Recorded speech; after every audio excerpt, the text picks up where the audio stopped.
Absolutely.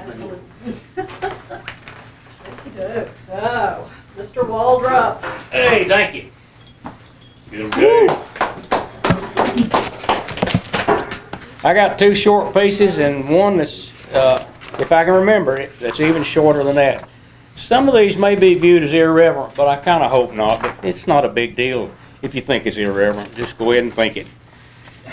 First one is called, Is Trump Ready to Run? The other morning I went to an IQ enhancement session at McDonald's.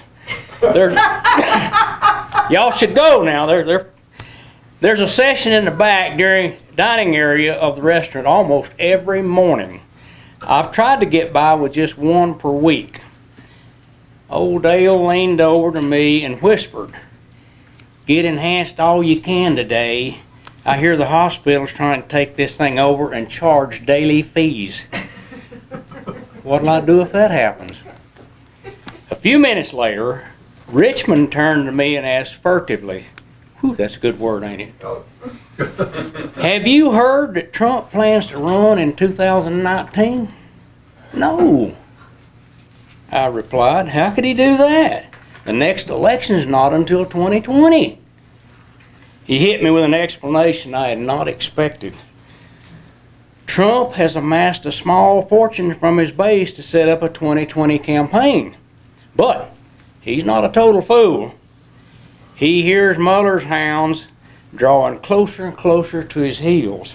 Graham, Giuliani, Nunez, McConnell, and other trusted advisors have told him to run like hell.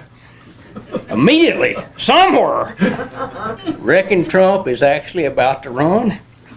As I left the session, I remembered to go to City Lights Bookstore and buy my 8-year-old granddaughter a copy of The Emperor's New Clothes.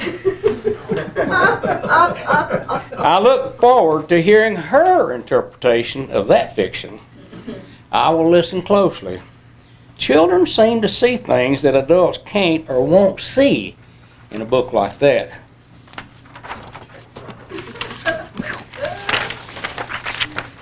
This one is called The Dart of the Eel. Little attention has been paid so far to a new book that was published on January the 8th, 2019. The release is quite unconventional.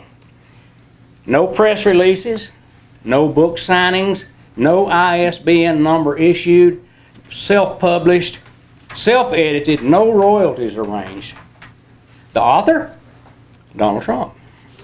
The title? The Dart of the Eel. For the sake of convenience, it was released into the wind. Bob Dylan wrote about the answer blowing in the wind.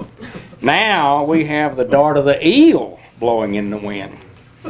The gist of Trump's new book? Well, his most famous book, The Art of the Deal, touts his strength as a negotiator of deals. This book actually highlights his tendency to oversell his avowed strength. There's a truism that any strength, when overextended, may become a weakness.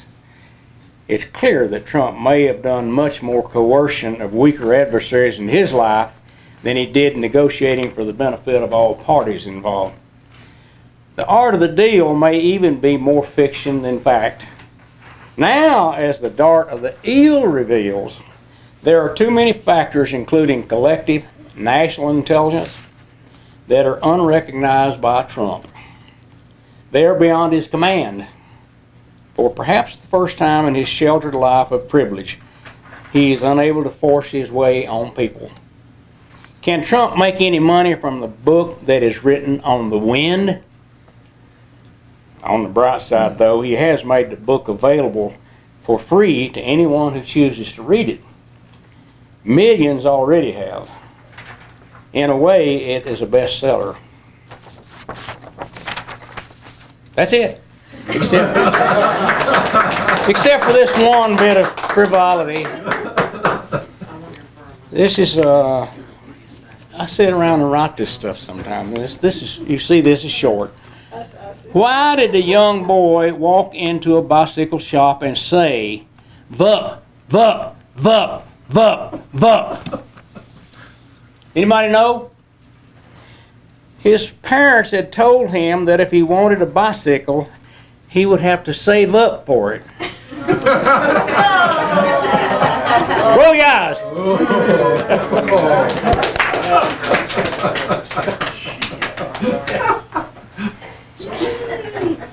Alas. I believe our next reader is Tom Baker. Yeah.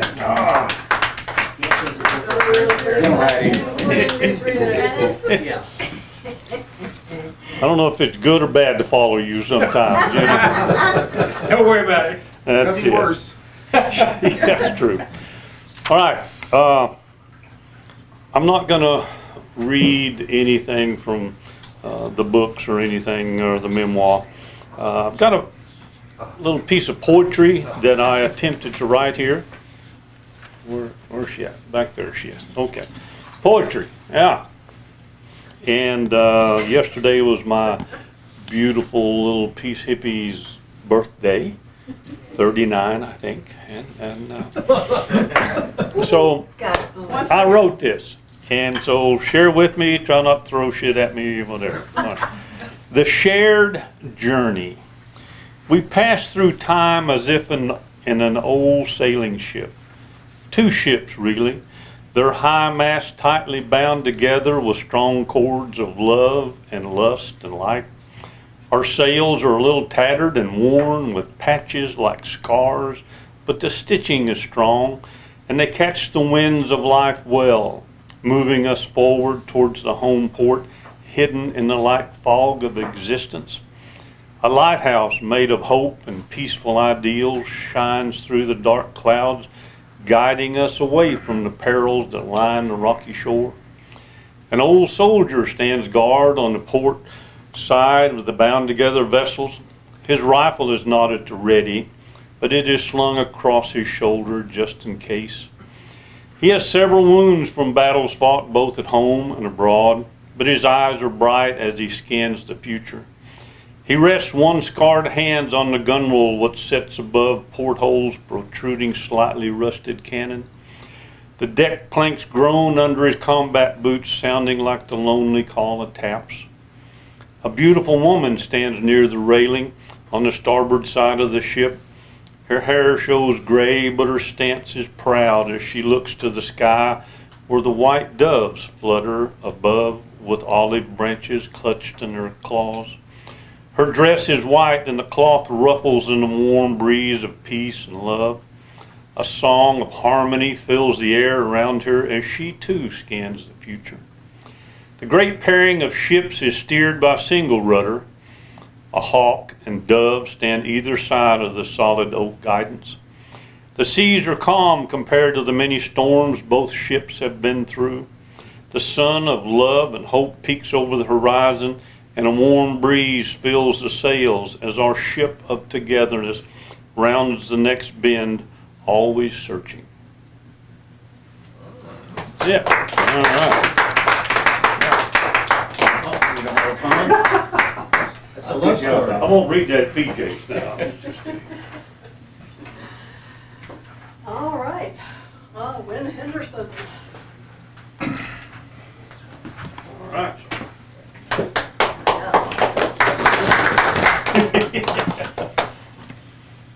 This is my 43rd published book. It just was released on Amazon this week.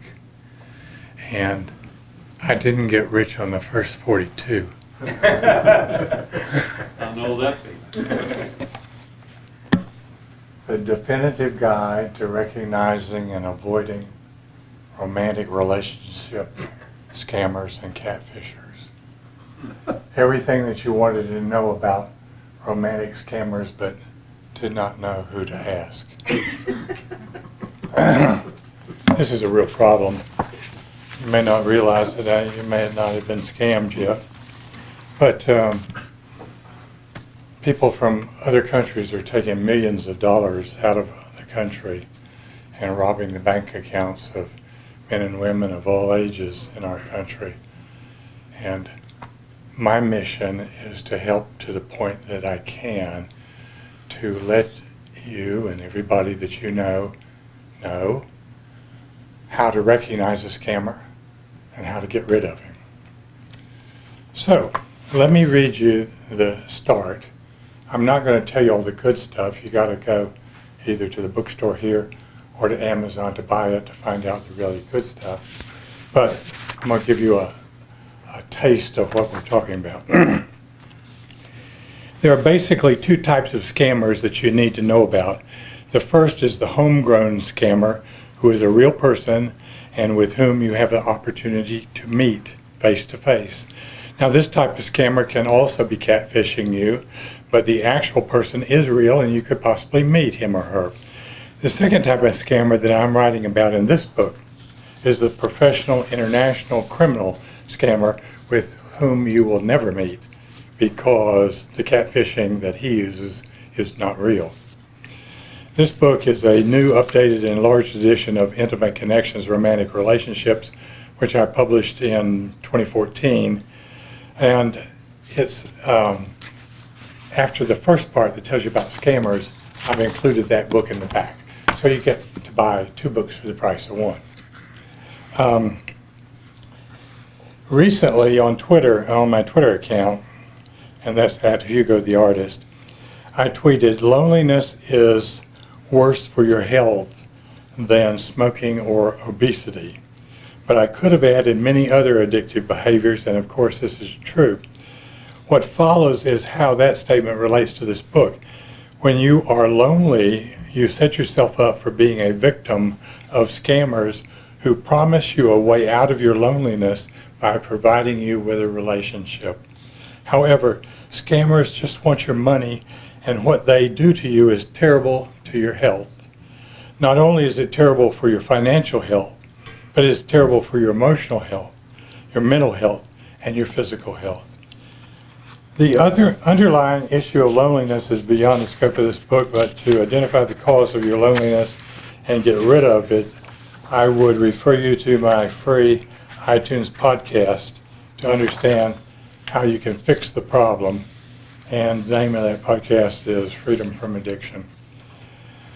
My purpose in writing this book is to expose what I see to be a significant problem on the internet with respect to internet dating. Hundreds of thousands of victims, called scammees, are being robbed every day of their savings, retirement accounts, and money that they need to live on by these predator criminals preying on lonely individuals who are looking for a relationship. Well, I'll define the problem first, give you tips to look for in a scam, present actual transcripts from various scammers. And I spent 6 months going into Africa by telephone talking to these criminals, and it cost me a lot of money, but I found out who they are, what they did, how they were set up, and what we could use to fight them. After all that, I will show you how to achieve real intimacy with a non-scammer anywhere in the world in less than 4 hours. Well, scamming is defined as a fraudulent scheme perpetrated by a dishonest individual or group of individuals in an attempt to obtain money or something of value. And I've listed a whole line of things that you would call a scammer, but because of time, I'm not going to do that. The estimated annual loss in people's monies from scamming is in the billions of dollars. Now, the most common type of romantic scam these days is of catfishing. And I will be telling you stories of both celebrity catfishing and general catfishing. And catfishing is defined as pretending to be someone you are not by the use of fraudulent biographical information and or fraudulent pictures. Catfish pictures can be stolen from another individual on the internet or the result of a private photography shoot. Now, one of the easiest ways to quickly escape this trap is to ask for a picture of your love interest and compare it with catfish pictures which you can obtain with a reverse image search by Google or other people. It's very simple. You just take that app, put the picture in, press the button, and they'll tell you if that picture's ever showed up on the internet. And they'll tell you the name. Whether it be a porn star, an actress, a model, whatever, if you see that, you know you're being catfished. Some of these criminals are master scammers, and in Africa they call them bosses, and they have lots of little minions that they teach for 50% cut. And one of my top scammers, he's a millionaire, he has a lot of little minions working for him, and the youngest one is 13 years old. And this 13-year-old is working a computer and taking money out of our country. So I said, don't interact with these scammers because they will win and you will lose. And so I have a couple of tips here. I'm just going to tell you quickly. If you're on a dating site and there's a 30+ difference in age between you and the person that you're looking at, and they say, don't worry, age is just a number, or age is timeless when you're with someone special, you're being scammed, period. In hundreds of cases, I have never found a young girl that wants a 70-year-old man. It doesn't happen. If you say to yourself, this seems too good to be true, I can tell you, it is. If that comes to mind, cut it off immediately or you will be the victim of this scamming. Also, they make protestations of love. I've had them say, I love you so much, baby, early in the relationship, perhaps as early as a third text message. And they keep this dialogue going.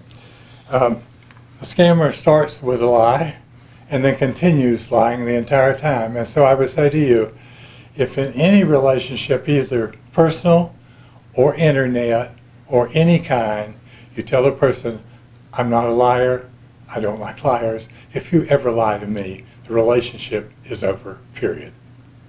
Now, I do that all the time. People still lie to me. But I terminate a lot of relationships. Another interesting thing is sometimes they will call you on the phone, and they have electronic devices that can turn their voice from male to female and vice versa, and sometimes they're just so good that they can do it themselves and you won't know the difference. But the connection is always bad when you're talking to a scammer from Africa because of their third world status and their system over there. And you get a lot of drop calls, the volume is low, and you hear in the background noises like people playing basketball or conversing in the background or barnyard animals. They're 5 hours different, so they get up early in the morning, and whenever I hear a cock crowing behind the speaker, I know I'm talking to somebody from Ghana or Nigeria. So if you get somebody on the telephone and you hear a barnyard animal, give up on it. Here's another tip that most people don't know. These Africans, they don't have good grammar. And they will either take the word I and make it a little I or delete it altogether. And you can take that almost 100% if you see that in text. You're talking to a scammer. Said, I don't go to clubs with a little I. I'm going to be honest with you, all right? And they often finish the sentence with, you say, or, okay with that, right? They like to say, sure, I do that, sure, I will. And their syntax is a lot of really, okay, thanks for that, that's really good to hear, as well at the end of sentences, probably talking to an African. They often end the word with an S that shouldn't be there. For example, whiles I am waiting for you. Well, I probably used up my time, but got lots of great information in here. And I'll tell you the most important single thing that's in this book with respect to scamming. It's called the iTunes scam. These people want a $25 iTunes gift card. If anybody ever asks you for that, you know you're getting ready to lose your bank account information and your credit card. They need 3 pieces of information, plus you buy an iTunes gift card, take a picture of the code, send it to them by email, and they can hack your credit card immediately. I had that happen to me when I was researching the book before I found out this particular scam and everything like that. And within 24 hours, they had my major credit card. And to make things worse, they think they're above the law. They sent me a dozen yellow roses FedEx and used my credit card to pay for it. Bad people.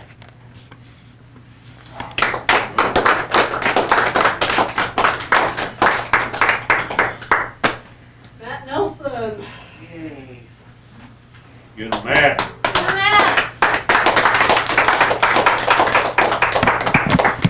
Like I said, I'm sorry I missed last time. Wanted to be here. Had something I wanted to share, but there was literally no one else because everyone else has families that they in other parts of the state, and since I live with my family, well, I was pretty much showing up every single day of the week, but I did see Auburn that one time. Okay.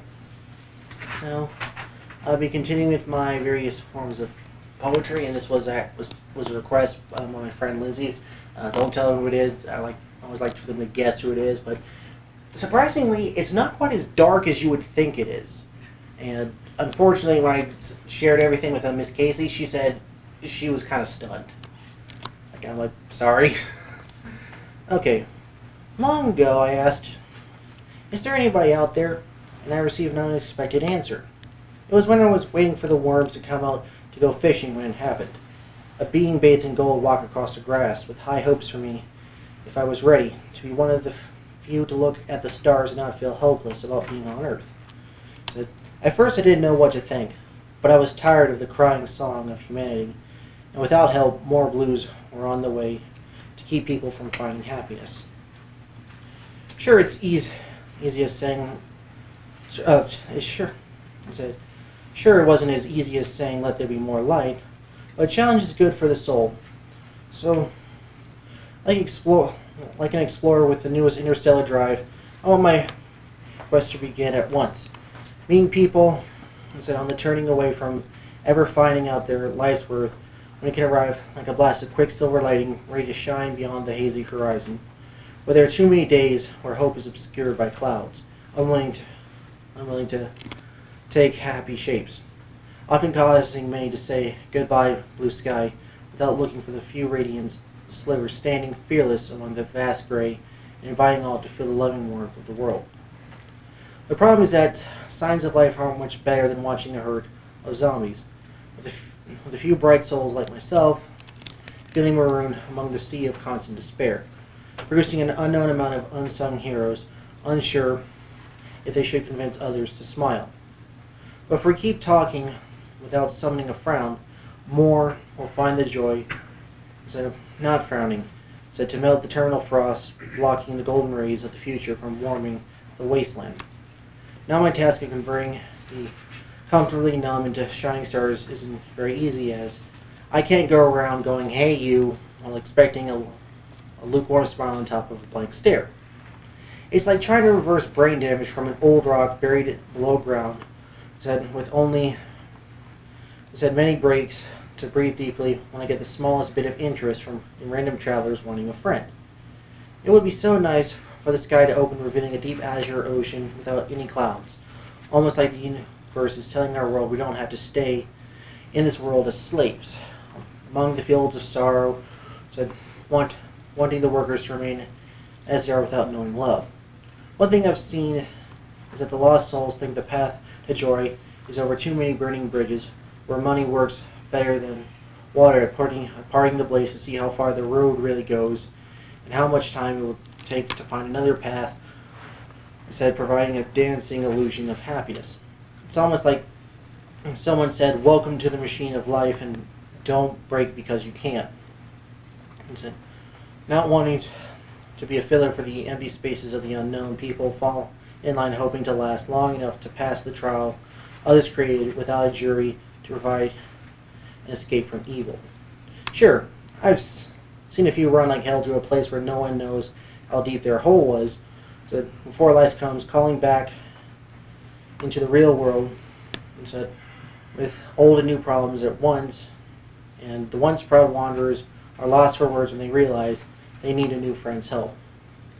I know that a momentary lapse of reason isn't the best way to begin any kind of relationship. However, he said, what do you want from me when you don't know what you have to offer? It's like going trick-or-treating when nobody's home and it's your house without decorations.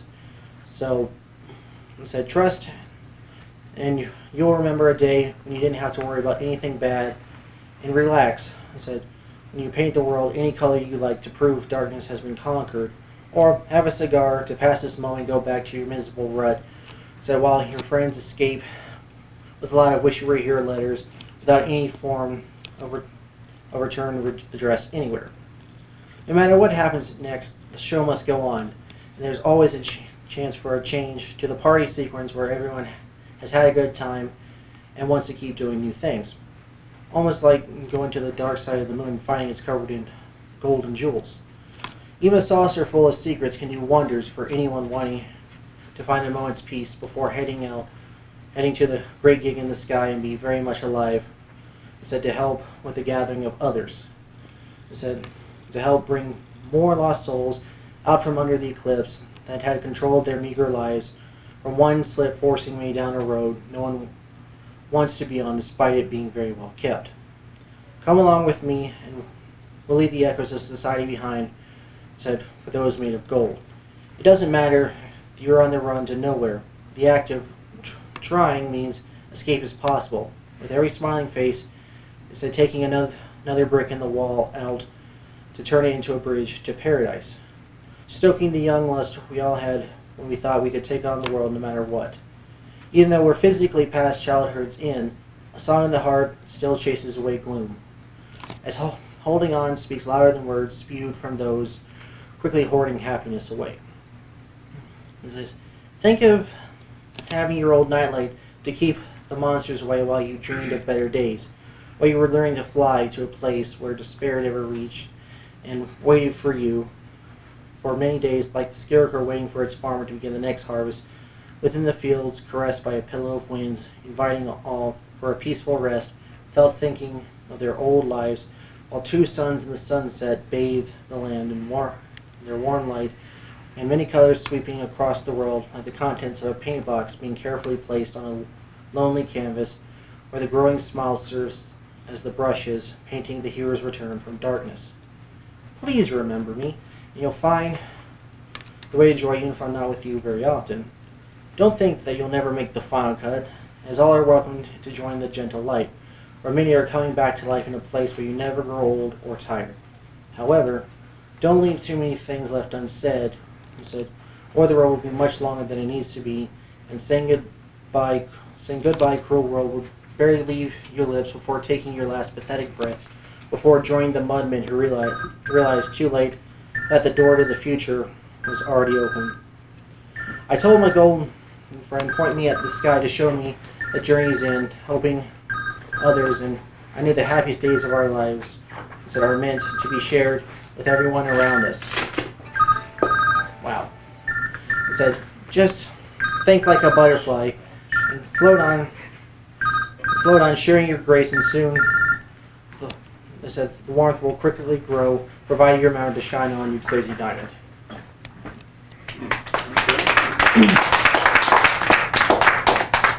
And who did I choose for this subject? Floyd! Yeah. Who? Thank you. Pink Floyd. That's what I'm doing. Yeah. Yeah. First time I actually took a request. Thank you, Matt. We will see you on the dark side of the moon. Well done. I believe Mr. Friedman is going to tell us about the mysteries of plumbing. Actually not. Oh. But Oh. We won't plumbing. Something a little bit different today.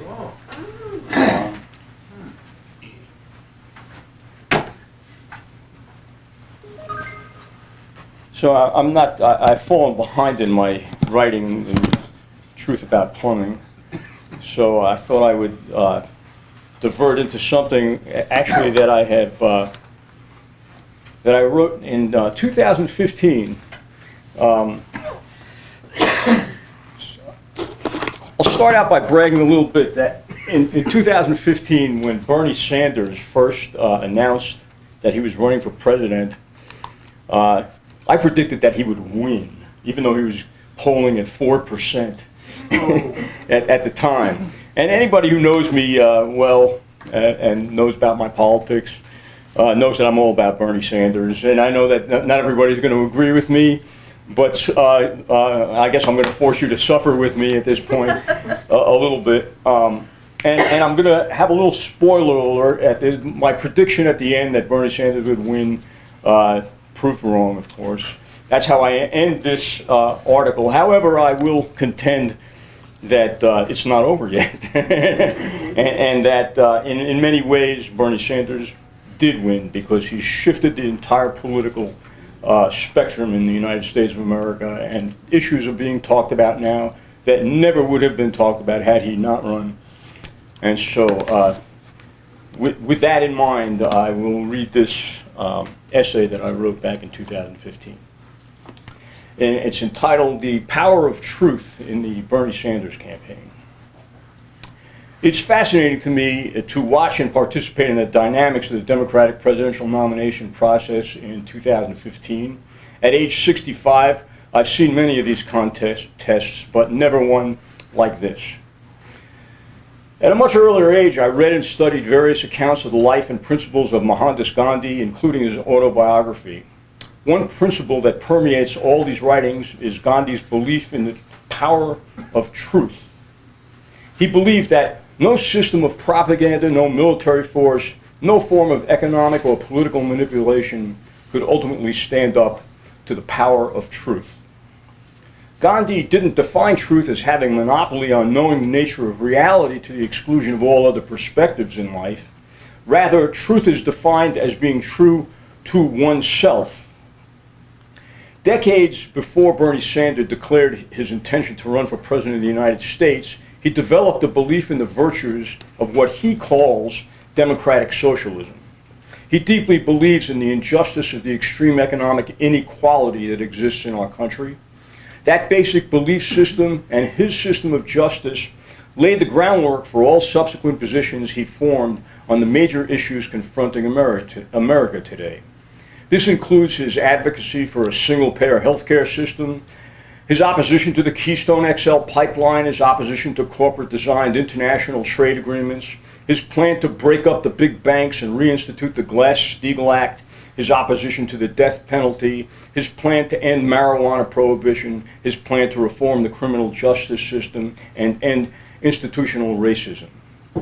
One may agree or disagree with his political belief system, but it can't be denied that Bernie Sanders has remained true to himself and his principles.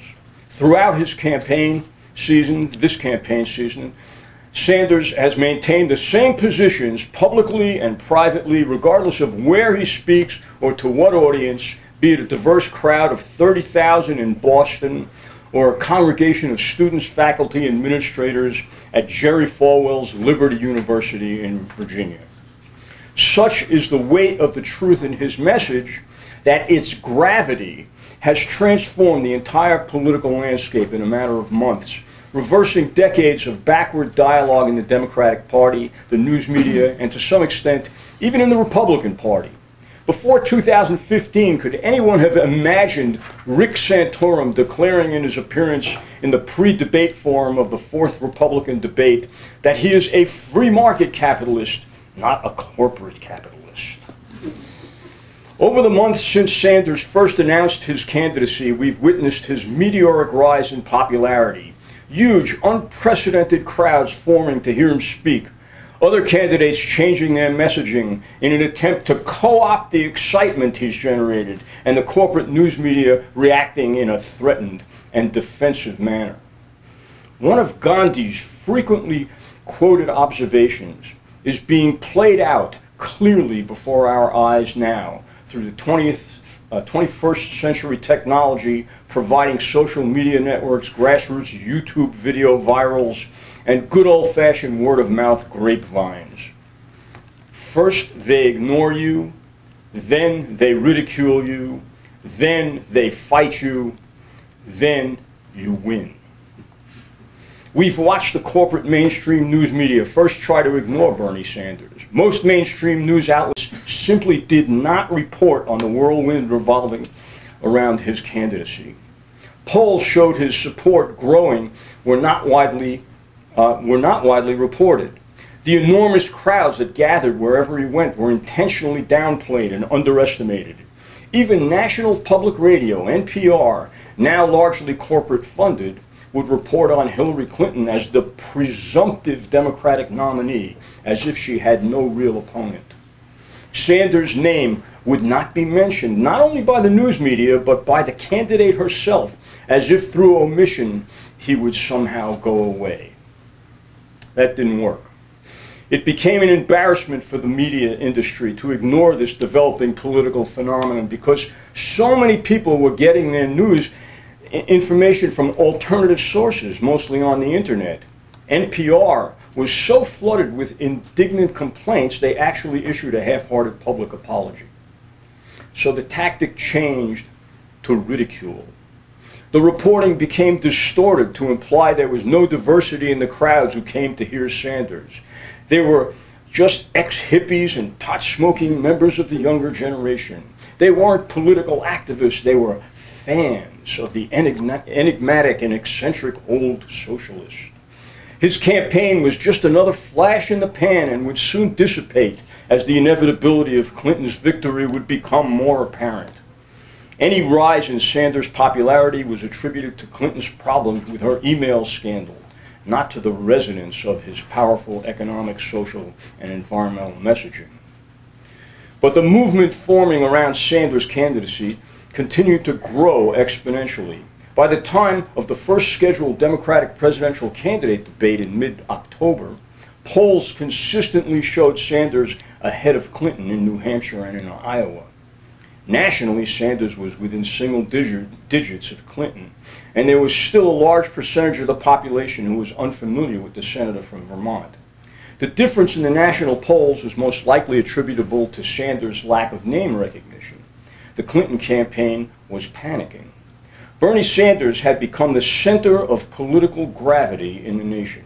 So powerful was his force of truth that Clinton was compelled to change some of her long-standing positions in a blatantly obvious political maneuver to blunt his momentum.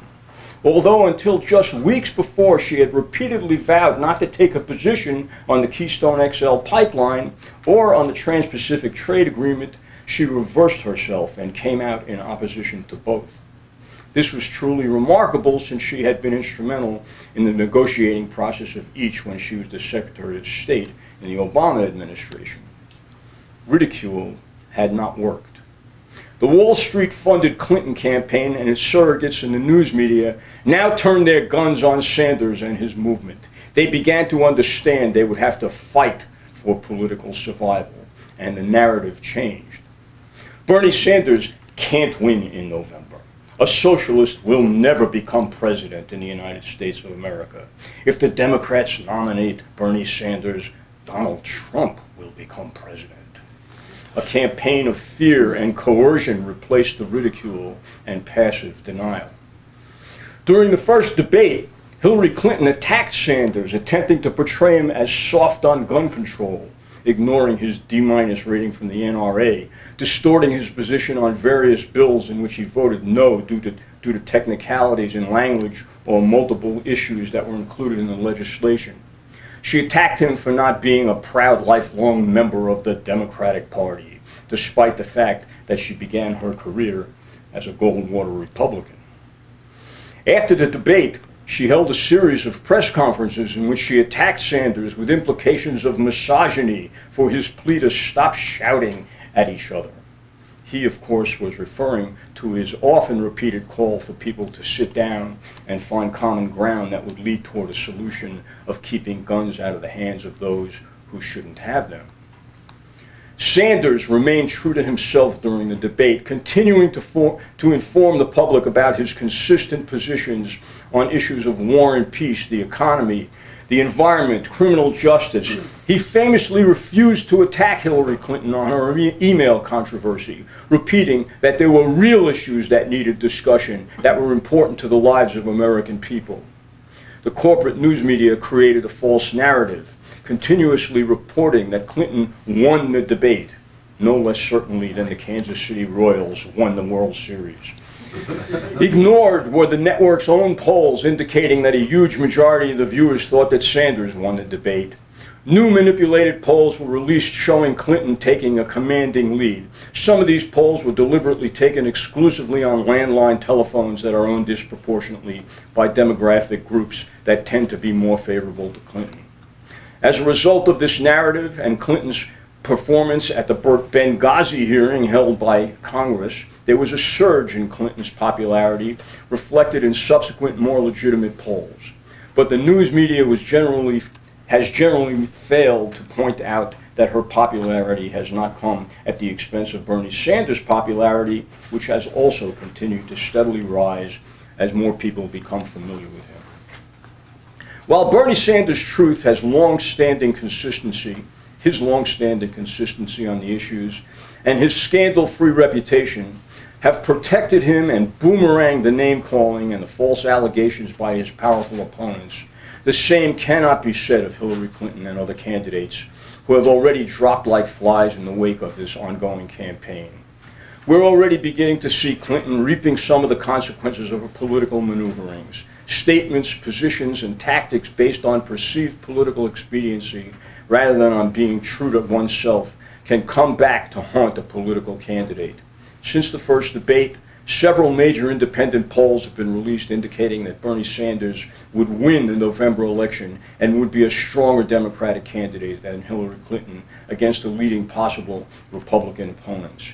As of this writing, the most recent poll by McClatchy Maris, released on November 12th, shows Sanders beating Trump 53 to 41 and Bush 51 to 41, both landslide in proportion, and both showing a clear majority that is greater than the 50%, greater than the 50% would vote for Bernie Sanders, a Democratic socialist, to be president of the United States.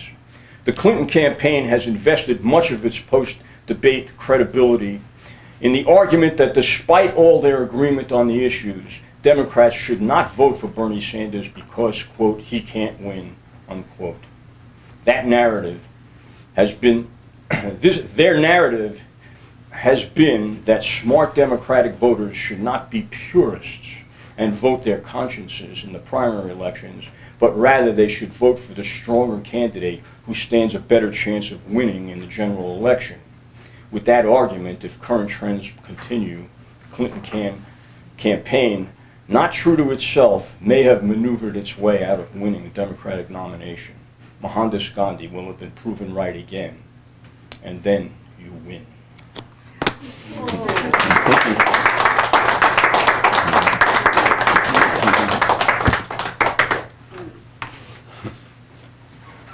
Thanks for rubbing it in.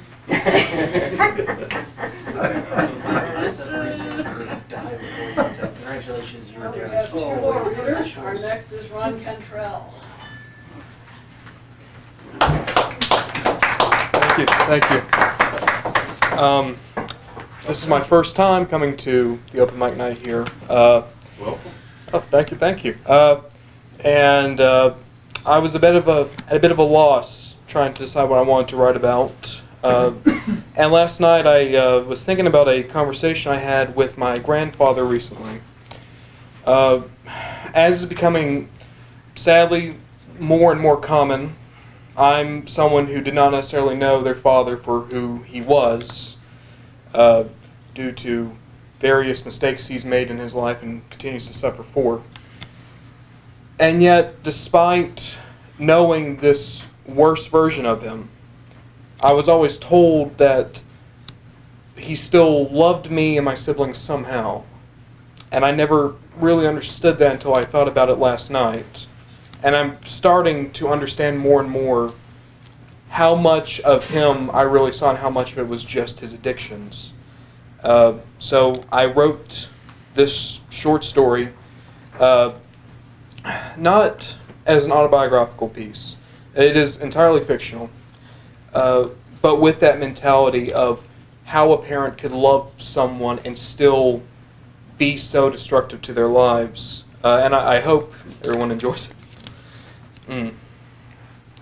And I should probably mention this as well. This story is told from the point of view of a woman. The only reason I bring that up is, of course, I don't have a very feminine voice, and I'm not going to insult anyone by giving my approximation.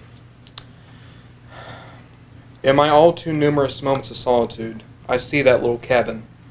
I promised I would take you there again someday, but I never did. I always convinced myself there would be more time for my little girl eventually, before she grew up and went away. Eventually there would be more time for me to spend with her. Well, I'm alone here now, in our old stomping grounds, the place I taught you to swing a hammer, to endure the elements, to be strong and able to survive the monsters that could come were I to ever not be there. I'm still here, thinking about you. First steps, first words, your favorite movies and books. When I go to sleep, I'm able to convince myself that I'm just waiting for you and your father to meet me here, to come enjoy our little cabin. But you never do. I sleep bundled in my little world of self-pity. When I wake up, I forget who I am for a few moments, forget that I'm all alone here. I'm selfish enough to feel sorry for myself. I know I've done terrible things to you, to everyone I've loved. I thought I would make all of you strong, able to conquer any challenge just as my father did for me. You were an all-loving child. Trying to force my outlook on you was indefensible. I wish I could change that, but I can't. I pushed your father away, and you... I feel so pathetic. Every day I stare up at the cracks in the ceiling, and all I can think about is how unfair it all is. I killed, destroyed, and devastated. You saved, protected, and served, and yet I'm the one still here. John's doctor came by today. He told me your father's not doing well. They're going to go let him stay with your cousin for a bit. It's not that John's getting better, they just want him to be comfortable. The doctor gave me a letter from him. He still loves me. He regrets marrying me. I don't blame him. It's easy to love something that will kill you in time. I thought about going to try to visit him one last time. I would love to see him, just once. But I'm not that selfish. He deserves to go quietly. I don't think he'd want to see me to begin with, not since you... Whenever I talk to your cousin, I can tell how hard it is on her, not having any of us around anymore. She lived for our little adventures. Last time I spoke to her, she's still holding out some hope that you're still out there somewhere, lost in the world. I think it's gotten to me, saying it's how I'm actually writing this letter to you. I want to think there's even a slight chance that you're still alive. I really do. But, as selfish as I am, I'm worried about what you think finding me like this. I don't know if you hate me or pity me, or maybe I would just disgust you so much that you would delude yourself further, thinking that you could help me somehow. I'm sorry. When I first lost you, I convinced myself that I was going to die. I just didn't want to accept that we would never see you grow. I was furious, outraged with everyone I loved most. I struck out at them constantly, as much as I could, just to somewhat alleviate the pain, especially John. His only mistake was trying to stay with me, and he paid for it. That's why I understand if you hate me. Maybe I even want you to hate me. I want you to find me in this pathetic heap and spit on me, if for no other reason than for you to realize how much better you are than me. But I want you to know, Hermes, know that I'm proud of you. I always put on that cold front to keep everyone at arm's distance. I thought it was best for all of us. But now, I think you never knew how proud I was of you and everything you did, everything you were. I would never change a single thing about you, except that you let me dig my claws into you. You were better than I could ever hope to be. Even as young as you were, I'm going to give this to your cousin. If you ever return to us, I think she'll be the only one still here. I can't expect you to remember me, and I can't bear for you to forget me. But after everything I did, maybe that's what I deserve. You gave me so much to live for, and I never returned a single thing.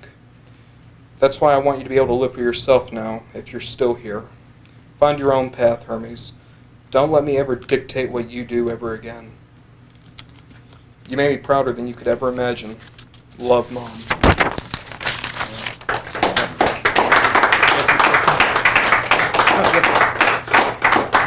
The line, I'm going to give this to your cousin. Yes. The letter? Yes. Okay. My apologies. Right, thank you. Thank you.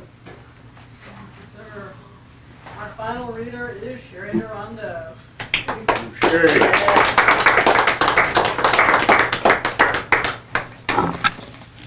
Jeez, this is really hard coming after all these people. These last 2 days in the news cycle makes the last 2 years look like a stroll in the park, doesn't it? I know what you're thinking, because I'm thinking the same thing. Why didn't I take that blue pill?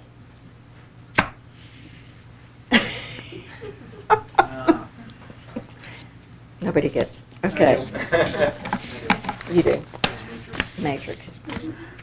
Anyway, I'd like to open my reading with an epigraph from William Shakespeare's King Lear, which introduces the book of poems I'm working on now, and from which I'll be reading tonight.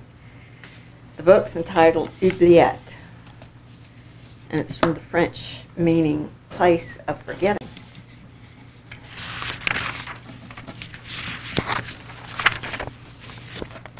We have seen the best of our time, machinations, hollowness, treachery, and all ruinous disorders follows us disquietly to the grave.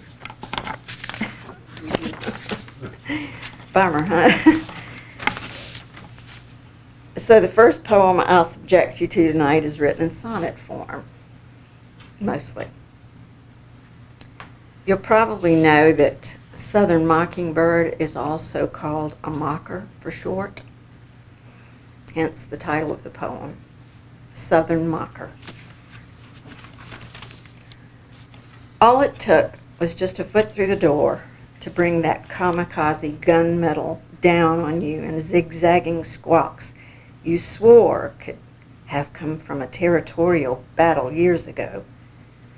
A gyring ratchet of screeching menace swooping to snatch at the defenseless. Obnoxious little bird. Though winded from all that grandstanding, you were still belligerent, your absurd theater raining down terror, wreaking havoc, all for dominion of their space. Posturing bully of the sky pulpit, your gray feathers hid a black-masked bandit that stuttered, then swaggered to mark his place.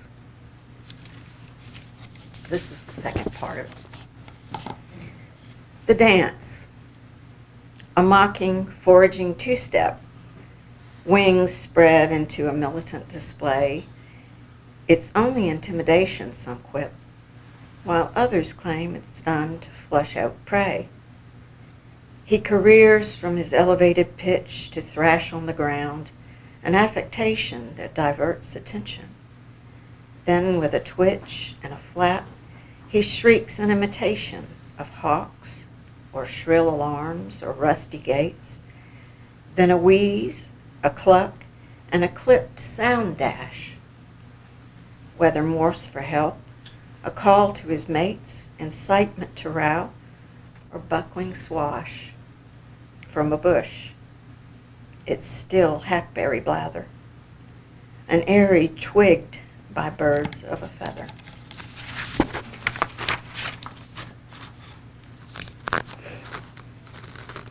I toyed with writing this poem for years, but couldn't find a metaphor to write about what was a formative event in my life.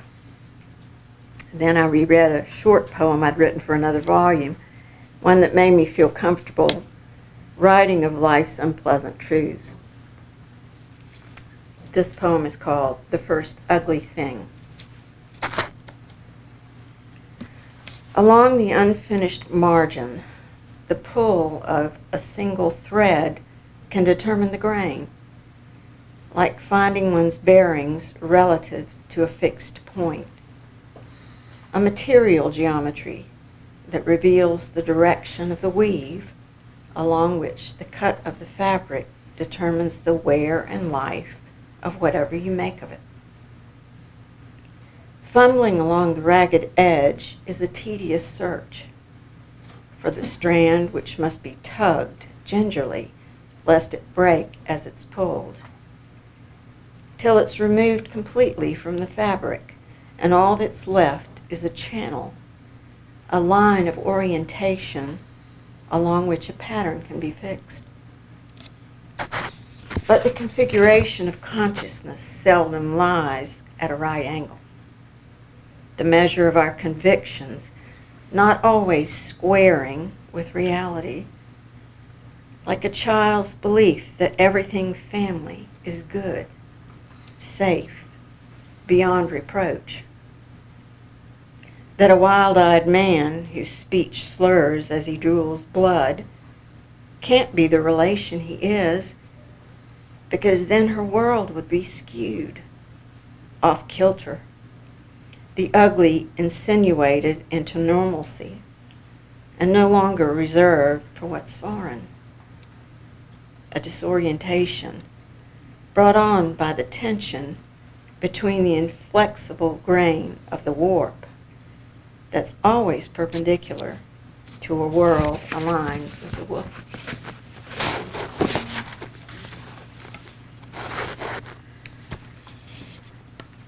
This last poem I wrote after a walk through one of our nearby hollers, as they're called here.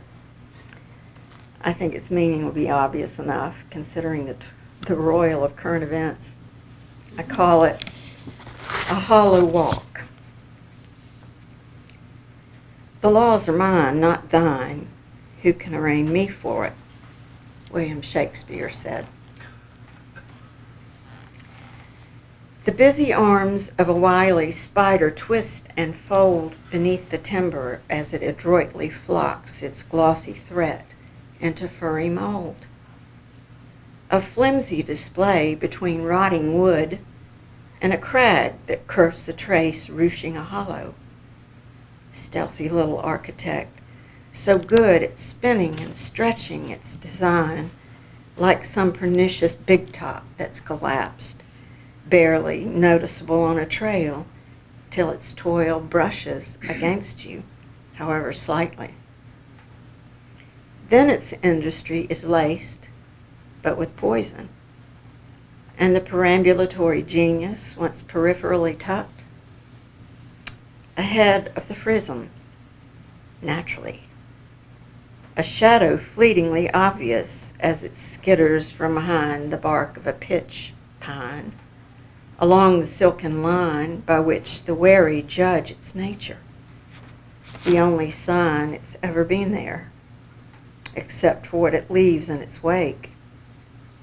Things succumbed to the gossamer mastery of its moves through nature's honeycombed spaces, the instinctual wreckage of that on which it's preyed, the quivering presage of what a predator's essayed.